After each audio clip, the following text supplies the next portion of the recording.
Hey everyone, Brian Allen here with International Security Training, and today we're going to talk about corporate security liability. Okay, and the reason why is because I just got off the horn with a friend of mine who's having problems getting his proposals passed for a very long time now, and it's evident to me when he's talking to his senior management that they just don't like security, and it's understandable. Listen, security does not bring any money into the company. A lot of times on the budgets, we are an expense. Makes sense, okay? Um, it's not convenience. Good security is not convenient. Good security means we're slowing employees down who want to get to work. Okay, it means that we're slowing vehicles down who are bringing in packages, who are leaving with shipments, things of that nature. Okay, it means that we're creating emergency response drills, which may interfere with production schedules, and people just they don't like security. In the media, we always talk about how important security is. Your management team might talk about how great or how important security is, but when it comes time to scratch that check or make an improvement that might slow things down a little bit, yet increase security, you might not be getting your cooperation. So I heard the frustration in my buddy's voice this morning. So I'm going to tell you a little bit what I told him. There are four things that I want you guys to focus on when it comes to security. And excuse me real quick, I'm going to take a water break. I'm sorry, this is not a professional video production. This is like real world. So, four things you want to look at. Number one is called legal relationship. Please write this down. Bring this to your security meetings. Bring this to your corporate management. Do you have a legal relationship with blank? Do you have a legal relationship with your employees? Yes. Do you have a legal relationship with your customers who show up on site? Yes. Or with your customers who consume your products or utilize your products? The answer is yes. Do you have a legal legal relationship with your independent contractors, even though they may have signed a piece of paper that says you don't? A good attorney is going to make that paper go bye-bye, and the answer is going to be yes, you do. So if you have a legal relationship with a person or an entity, okay, you have a duty of care. Now, what does that duty of care encompass? It depends on you, your industry, and your products and services, but there is a duty of care.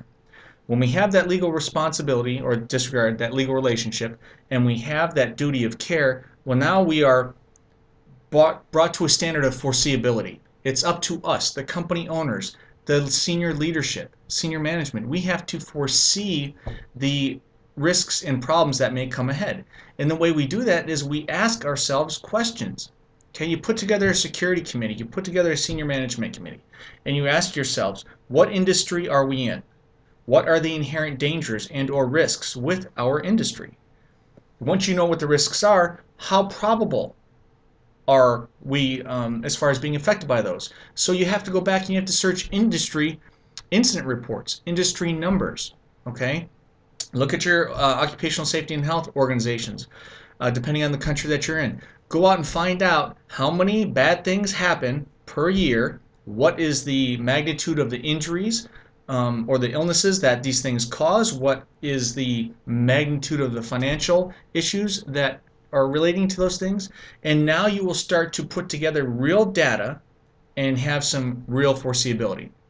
Okay, so let's review those first three things. Okay, if you have that legal relationship, you're going to have a duty of care, and then you will have the responsibility of foreseeability. If you do not handle that properly and somebody gets hurt, injured, threatened, sick on your property, in your business, or after consuming one of your products or utilizing one of your products, well, then you have what is called negligence. Okay, you will have liability. It might be overt, liability that's right in front of you. It may be vicarious liability. You're going to have negligence though, and that's when people pay out the big bucks. Okay, so I can have a perfect year, 364 days a year. Nothing goes wrong. My employees are safe. There's no fist fights. There's no drinking. There's no accidents in a company vehicle.